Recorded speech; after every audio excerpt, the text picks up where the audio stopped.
subpoena to get a look at Tony Nicholson's overseas bank records. They'd gotten a whole list of deposits, originating accounts, and names attached to those accounts through something called the SWIFT program. SWIFT stood for the Society of Worldwide Interbank Financial Telecommunications.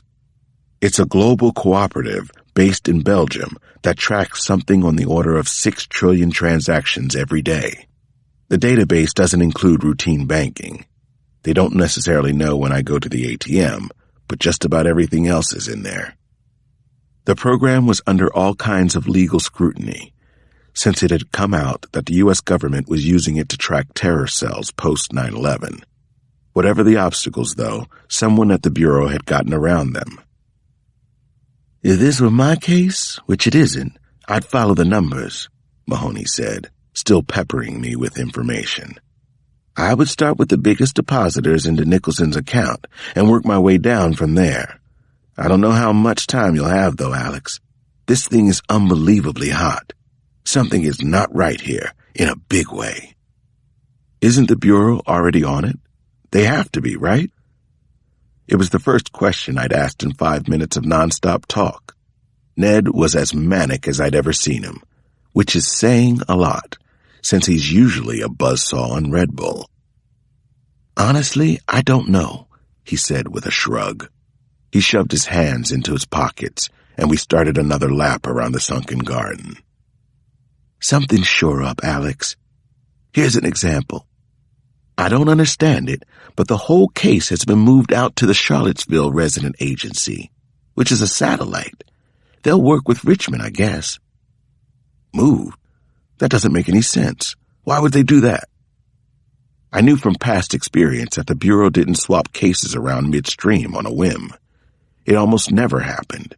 They might cobble a task force between offices to cover a wider area, but nothing like this. Word came down from the deputy director's office yesterday, and they transferred the files overnight.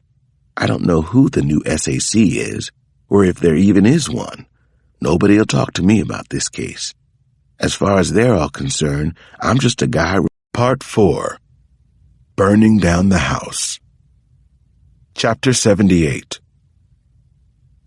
The murder mystery was turning out to be more like a plague, spreading and infecting anyone who touched it, killing them.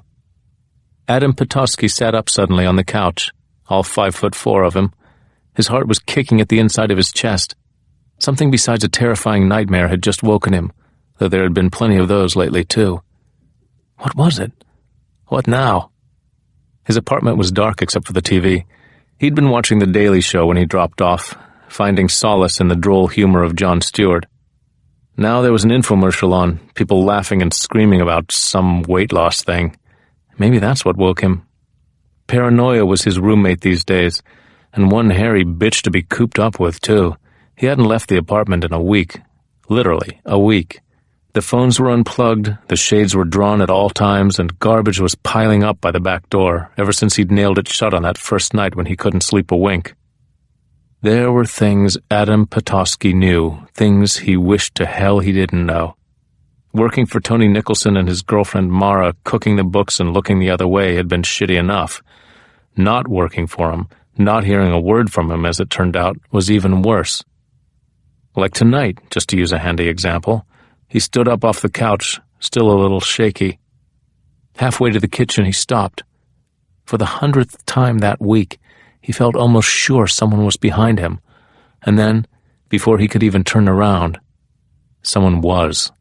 A strong arm looped across his throat and pulled hard until his feet nearly left the floor. Duct tape was pressed over his mouth. He heard it rip in the back and felt it stick and tighten.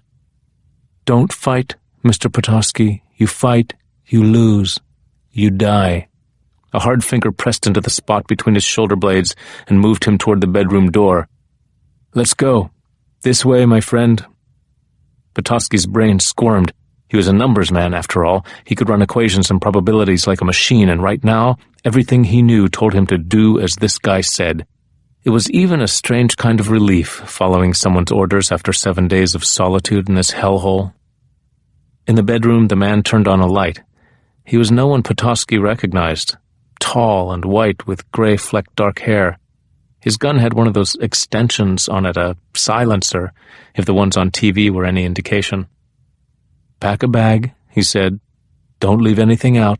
Clothes, wallet, passport, whatever you need for a long trip." Petoskey didn't hesitate, but a whole new raft of questions floated into his crowded mind as he started to pack. Where was he going? What kind of long trip? And how could he possibly convince anyone of the truth that he'd never had any intention of telling a soul what he knew?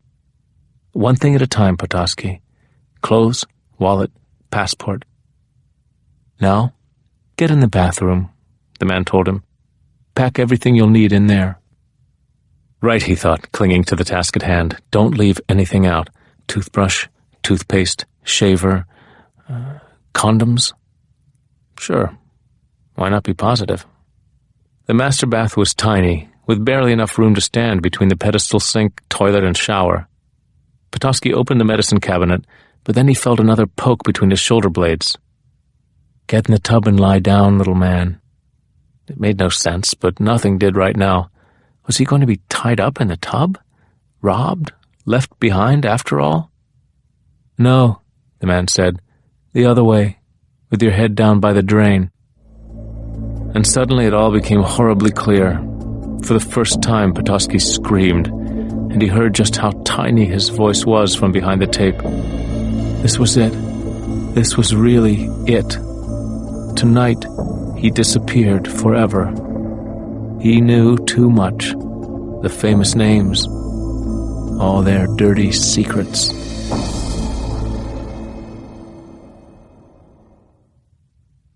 Chapter 79. I had fewer and fewer people I could talk to about this murder case anymore. Lucky for me, Nana was still one of them. For a few days, I'd been holding back on her. Somehow it seemed wrong to bring the extra stress into her room at the hospital. But as the days had passed and these visits of mine turned into their own kind of normal, I started to realize something. If Nana were awake through all of this, she would have been asking about Caroline's case every day. No doubt about it in my mind. So I didn't hold back anymore. "It's not going well, old woman. Caroline's murder case," I told her that night. "I'm overwhelmed, to be honest. I've never been in a position like this before. Not that I can remember, anyway. Ramon Davies is ready to take me off. The Bureau is going at it full clip, and now I don't even know where they are on it. I've got the White House breathing down my neck, if you can believe that. Believe it. And these are supposed to be the good guys, Nana. I don't know. It's getting harder and harder to tell the difference anymore. It's like somebody said, you can love this country and hate our government." It was quiet in the room as usual. I kept the heart monitor volume down when I was there, so the only sounds beside my own voice were the hiss of the ventilator and an occasional snatch of conversation from the nurse's station down the hall. Nana's condition hadn't changed, but she just seemed sicker to me. Smaller, grayer, more distant. It felt as though everything in my life was sliding in the same direction these days. I don't know where to go with any of this. One way or another, it's going to come out, and it's going to be huge when it does. I mean like Watergate huge, old woman. There'll be hearings and spin, and probably no one's ever going to know the real story. But I feel like I'm the only one who even wants to open that particular door. I want to know. I need to know. There was one other thing about the quiet. It meant that I could hear Nana talking back. "Poor Alex. An army of one, huh? What else have you got?" It wasn't a rhetorical question. She'd really want to know. So I gave it some thought. I had Sampson on my side. I had Bree, of course. I had Ned Mahoney. Somewhere out there.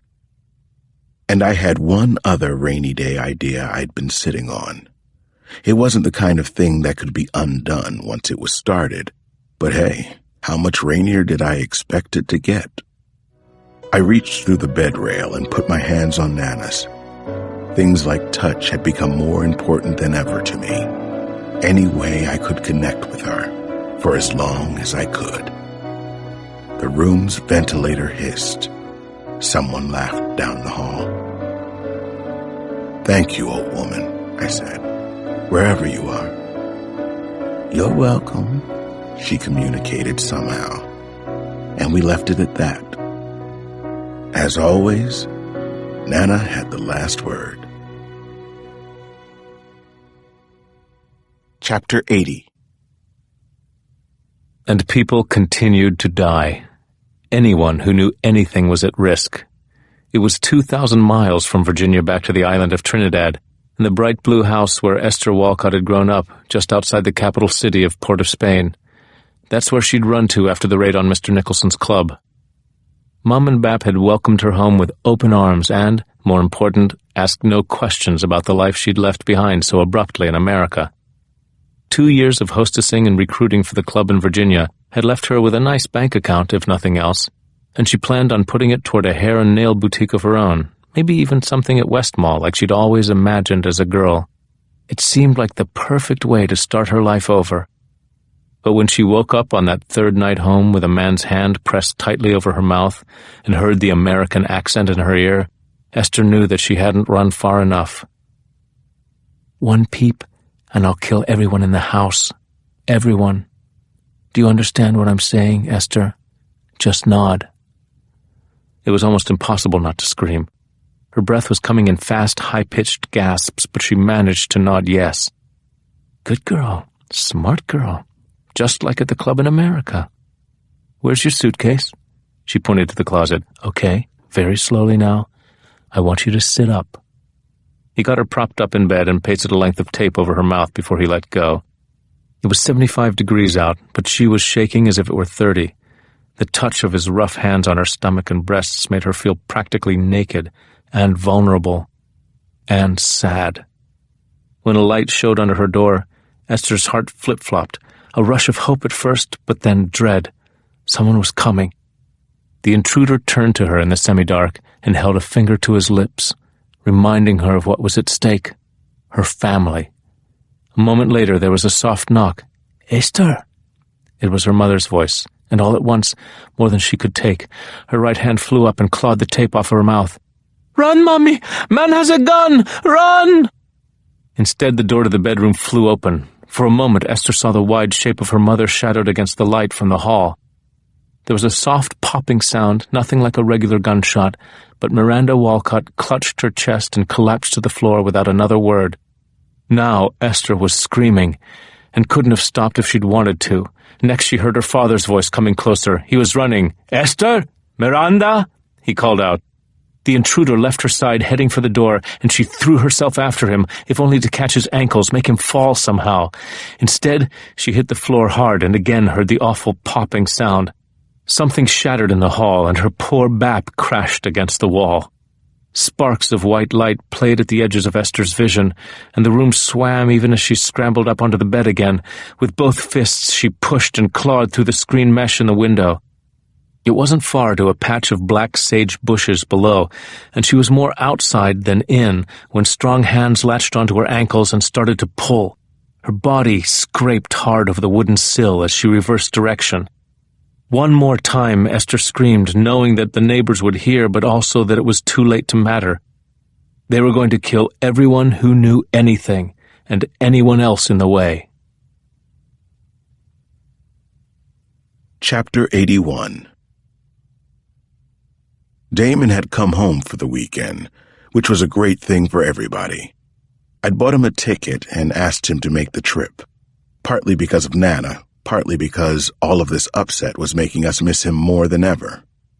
Anyway, I wanted the kids together in one place, even if it was only for a couple days.